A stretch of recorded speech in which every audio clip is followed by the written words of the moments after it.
I've been thinking a lot, and for a long time, about launching a YouTube channel. After a certain amount of time, thinking becomes overthinking, dithering. So, I've been dithering. I have stage fright. I feel like I'm standing at the end of a high diving board for the first time. I don't feel ready. Some advisors stress consistency and schedule. Pick a theme or a subject and stick to it so viewers will know what to expect. Post videos on a schedule so viewers will know when to expect it. Sure. Consistency is not an attribute anyone would ascribe to me. My interests are wide and varied, and they change faster than mountain weather. When I try to settle on one theme or subject, I shake my head in futility. But perhaps my thinking is too narrow. These days especially, people want to escape from COVID confinement. We want to escape from the somber atmosphere that permeates our lives, if only for a few minutes. I watched some videos that made me think I can do better than that. But there are many more that are produced so well with such good content that I hesitate to expose myself to comparison with them. I don't feel ready.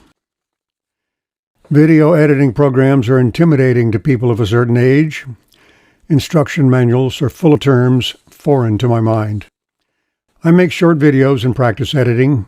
Sometimes I like the result. More often, I do not. I've almost worn out Control-Z on my keyboard. I've begun to wonder if I'll ever feel ready. I watch YouTube channels that teach beginners how to improve their craft.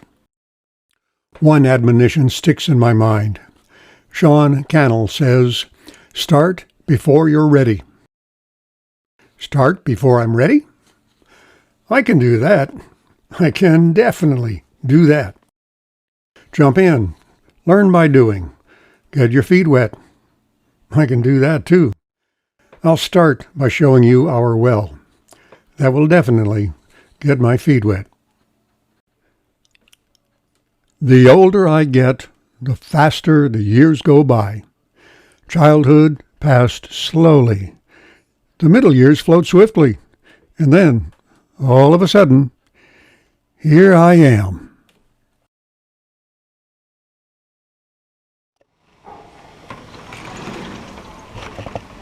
I was running a sprinkler out here in the jungle over the weekend, and after about 24 hours the water pressure in the house was a little bit low, so it's time to go up and check the well. But we have had a few issues with our well. I did not put in a screen to filter out sand and grit because I didn't want to have to frequently clean a screen. So I put in a settling tank that I can flush at the bottom to catch dirt and gravel. But the first problem we had was tiny salamanders getting into the water intake, and their heads are just large enough that they won't go through the valve or in the toilet tank filler. So eventually I had to put in a screen, not on the intake, but before it starts down the hill to the house, just to keep salamanders out of our water pipes. There's two pipes here. The larger one goes to the house. The smaller one goes down the hill to where we were living in our camper, and then our trailer while the house was being installed. That's what gave me the idea of running water all the way to the house. Put a gauge on it Said we had 25 pounds there at the campsite, so it's at least that at the house. A little low, but adequate. There's the well. There's concrete works up there. And here we have old cisterns. Because this spring of ours used to supply water for the whole area. So salamanders was the first problem. The second problem was bears.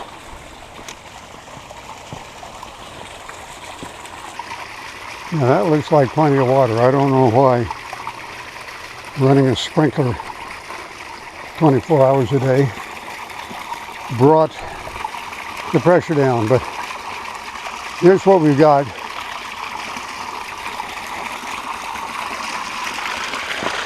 Whoops, I don't follow my what.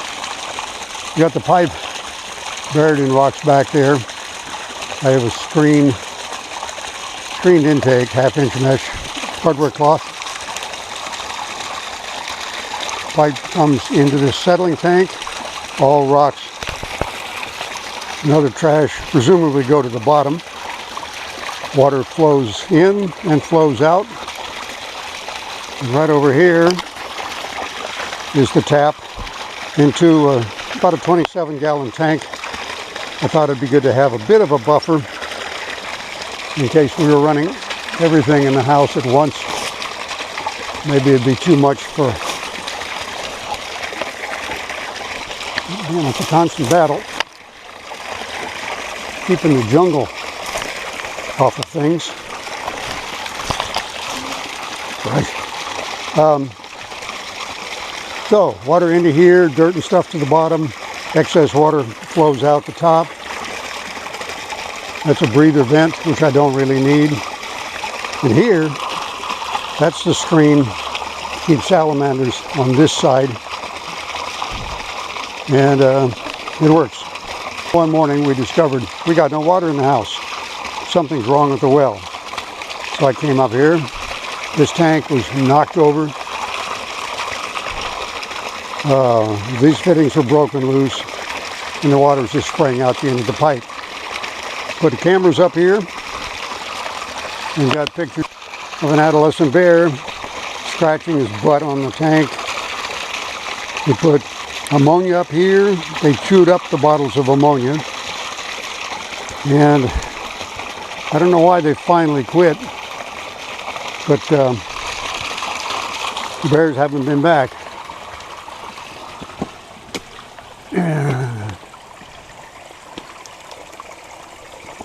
The pipe, I'm not going to dig it up now, but the pipe has a screened intake right up about there, and once or twice a year I have to dig it up because it gets filled with small rocks.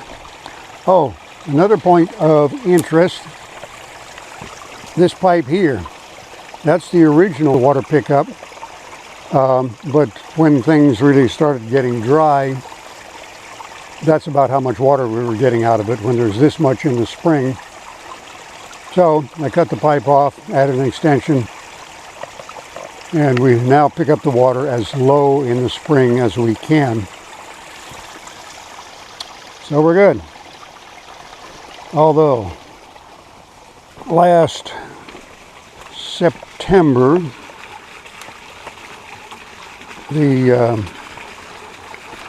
flow got down to, I can't remember, about 3 gallons a minute, something like that. You get better than 30. And it's really flowing strong in springtime. And what I do is, since this is a 2-gallon bucket, I time it. How long it takes to fill. 3, 4, 5, 6, 7, 8, 9, 10. Okay, 12 gallons a minute.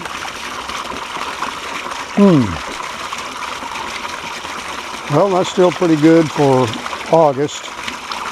We'll see what it's like in September. And we don't capture all the water. There's plenty to bypass. If it really gets bad in the next few years, or I'm too old to climb up here, I'll greatly improve to pick up in the spring.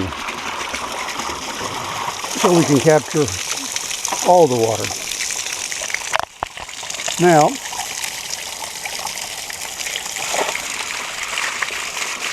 twist the faucet out of the bottom.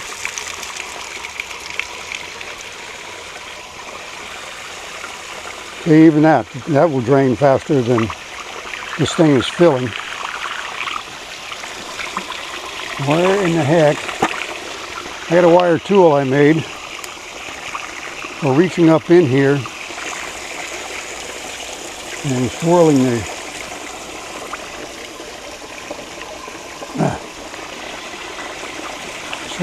the mud around. We'll try this. Well, it looks pretty clean.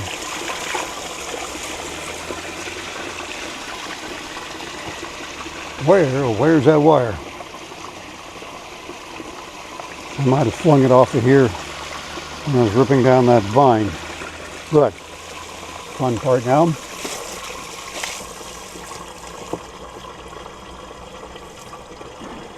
That's all it takes. There's no pressure here at the top of the system, and only 25 at the bottom. So, 12 gallons a minute. That's pretty good.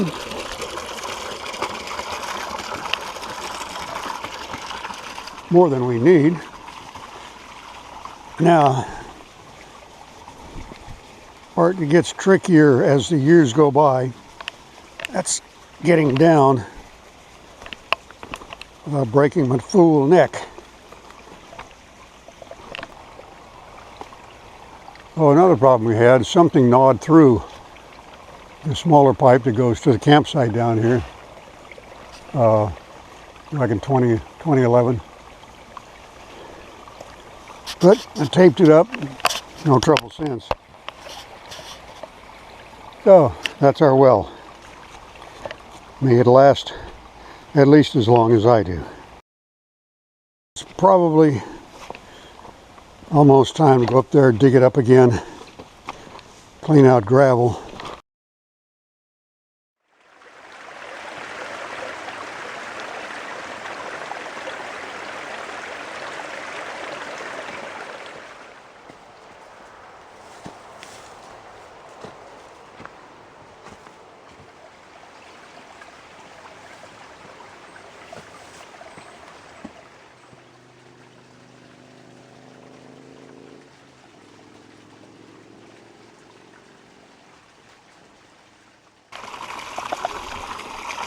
Well, back here at the well, I'm going to get out my watch here and check the gallons per minute. Looks about the same as the other day.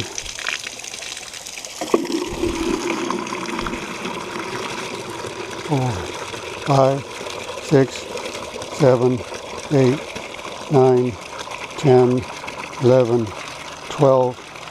12 seconds, 10 gallons a minute. So it's down a little, but we're still getting water bypassing, though not a heck of a lot. Looks like dry season's coming early this year, maybe.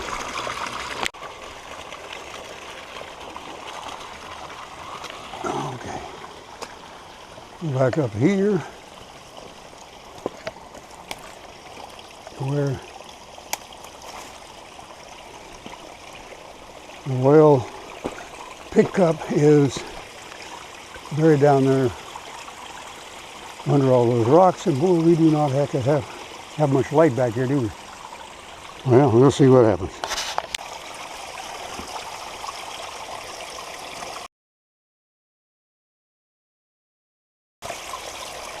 That screen is remarkably clear.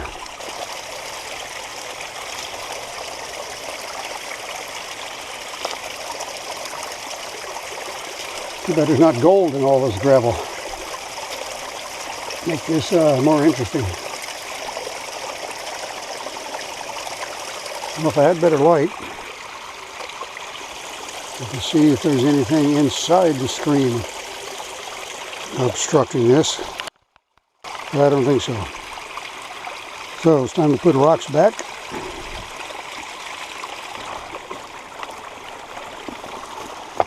Oops, there went one down the hill.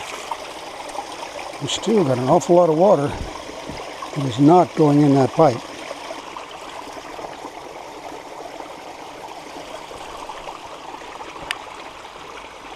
I'm going to call that good for now. Now we'll go back down and check the gallons per minute. And boy, oh boy, whatever I did was the wrong thing.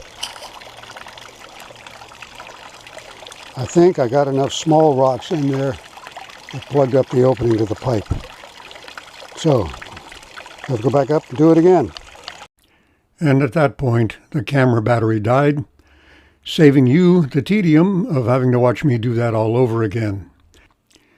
I had forgotten a modification I made to the intake a few years ago. It's a 2-inch pipe, which is not a very big opening to collect a lot of water. So I put on a 2 by 3-inch adapter, so I had a much bigger opening for water to come in.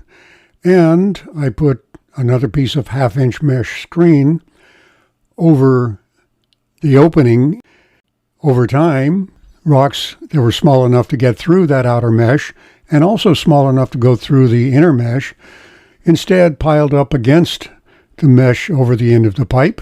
All I had to do was remove the top screen, dig out all of those small rocks piled up in front of the mesh on the end of the pipe, dig a hole deep enough to collect a lot of those little rocks, and put it all back together. I'll have to do it again someday, but not today.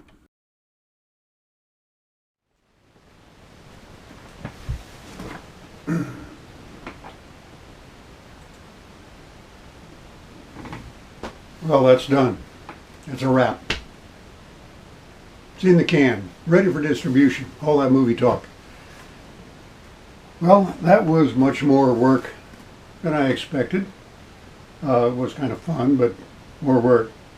I'm sure that'll get easier with practice. My God, they better. I do hope you enjoyed it. I will try to get another one out next week and do one every week.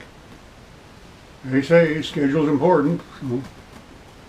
So, I don't know what we'll do next week.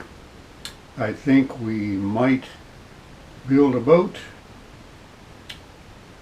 We could build an art studio.